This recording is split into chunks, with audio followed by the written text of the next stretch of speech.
Bonjour les amis, nous allons aujourd'hui dire une halakha, une loi concernant le sommeil.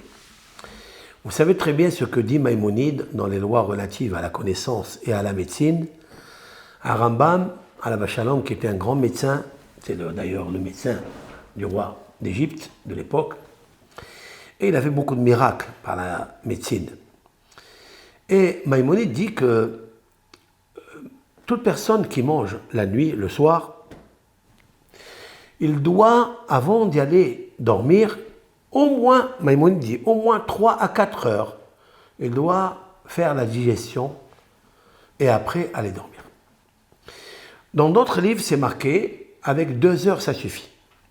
Mais en tous les cas, au moins 2 heures de temps, même s'il est fatigué, ne pas dormir après le repas. Surtout le soir, ne pas faire des repas gras, des repas copieux, des repas pleins, car ça va perturber son sommeil. Pourquoi?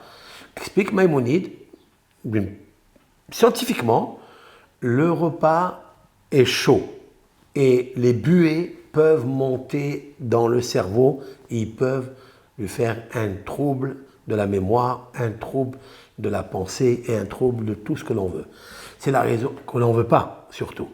Eh bien, il faut faire attention à cette halakha. Maintenant, si quelqu'un vraiment il est fatigué, alors le Talmud nous dit quelque chose. Shmuel, qui était un très grand médecin à Babel, eh bien Shmuel, autant il y a 1600, 1700 années, Shmuel a dit qu'il y a quelque chose que je n'ai pas compris. Pourquoi que quand je vais dormir, après le manger, j'ai des troubles le matin de la mémoire. Il dit maintenant je comprends, c'est parce que à l'époque du Talmud, le repas se faisait sur les lits. C'est-à-dire ils avaient des tables, mais ils s'asseyaient sur les lits. Et vous savez, quand vous mangez, vous avez le sommeil qui arrive et vous dormez immédiatement sur le lit.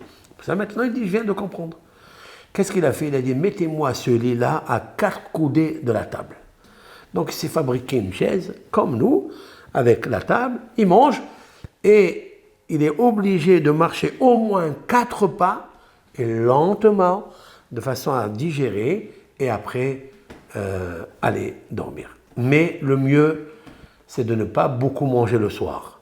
Et si il a bon appétit, eh bien, au moins 2 heures, 3 heures avant d'y aller se coucher, pour ne pas troubler le sommeil. Maintenant, il se peut que les cauchemars qui viennent dans la nuit, ils viennent à cause de ça. Pourquoi? Parce que, explique Rabbi, comment il s'appelle, Rabbi Ephraim Onkawa de Tlemcen, dans son livre, il explique que dans chaque aliment, il y a du fer, il y a du potassium, il y a de l'eau, il y a de la terre, il y a du feu. Et lorsque se mélange dans son estomac, immédiatement, lorsqu'il va dormir, eh bien, soit le feu, il se mêle avec la terre, soit le feu, il se mêle avec l'eau. Et il se voit dans les rêves, on le prolonge dans des endroits où il se voit se jeter, ou bien il se voit comme un papillon en train de voler. Tout ça, ce n'est pas des vrais rêves. Ce sont des rêves qui sont venus sans la digestion du repas du soir. Tout, pas shoot, tout simple. Je vous raconte une histoire sur ça. Une femme m'avait appelé un jour, elle m'a dit, catastrophe. Qu'est-ce qu'il y a, madame? Eh bien, j'ai rêvé, en fait, elle a rêvé qu'elle a monté dans une voiture et qu'elle est montée sur les Calanques, c'est-à-dire les rochers des Calanques ici à Marseille, et de là-bas, elle a pris sa voiture, elle a mis la vitesse et elle s'est envolée dans la mer, et elle est descendue dans la mer, elle s'est noyée, et puis après elle est rentrée dans le sable, et elle s'est enterrée dedans, et après la voiture, elle a explosé par le moteur, elle a vu du feu, et tout ça, j'ai dit, waouh, quel rêve. Vous avez eu peur? Elle m'a dit, très très peur. Alors je lui ai dit, il n'y a rien de quoi avoir peur. Alors je vais vous dire quelque chose. Vous savez, vous avez mangé, oui, vous avez dormi de suite. Elle m'a dit exactement. La voiture, quelle couleur elle avait? Elle me dit, la voiture, elle avait une couleur blanche. Je lui ai dit, vous n'allez pas assister à un mariage bientôt?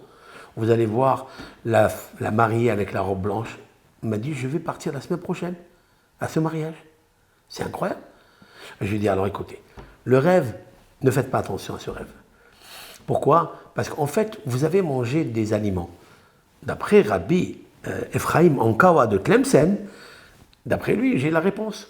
Pourquoi? Parce que le fait de manger des ingrédients où il y a tous les 4 éléments de base, feu, terre, etc., bien, ils se mélangent. Sans la digestion, ils se mélangent, ils font monter des buées. Hein? Ces buées-là, ils fabriquent le feu. Eh ben, elle s'est vue en train d'exploser dans la voiture. Elle s'est vue plonger dans l'eau. Parce que ces aliments qu'elle a mangés, il y avait plus d'eau qu'autre chose. Elle se vit enterrée. Parce que dans les aliments, il y avait un peu de potassium, un peu de terre, un peu de fer. Et c'est ça qui a fabriqué le cauchemar. Mais il n'en est rien du tout de tout ça. Voilà. Que des fois, ça ne veut rien dire. Maintenant, je comprends quelque chose que nos sages ont dit dans le traité talmudique Berachot 52a. Vahalomot shav yedabeu. Et les rêves racontent des blagues. Ça veut dire quoi? J'ai jamais compris ça. Mais nous avons très bien qu'il y a des gens prémonitoires qui rêvent des choses merveilleuses qui se réalisent. Il y a Yosef, il y a Yaakov Avinu, et d'autres, et d'autres, et d'autres. Le maître Échanson, le maître Panetier, ce sont avérés vrais. La réponse est la suivante. Ça dépend de la digestion, si vous l'avez faite ou pas. Si vous suivez les conseils de Maïmonide de dormir après un bon repas de 3 heures, alors tout est fait. La digestion s'est faite. Tous ces aliments, hein, chacun est parti à l'endroit qu'il doit aller. Hein, et donc la digestion s'est faite. Quand vous dormez, et du côté gauche, eh bien tout est froid, puisque la rate, elle va refroidir le repas qui reste. Et vous dormez tranquille, il n'y a pas de rêve. Si vous dormez immédiatement après le repas, et du côté droit, ça fabrique tous les cauchemars de la tête. Donc c'est vain. C'est une vanité, c'est faux. C'est un rêve qui ne veut rien dire. Halomot, shav et daberu. Il ne parle que de vanité. Voilà, chers amis. Kol tov lachem, bracha ve'atzlacha.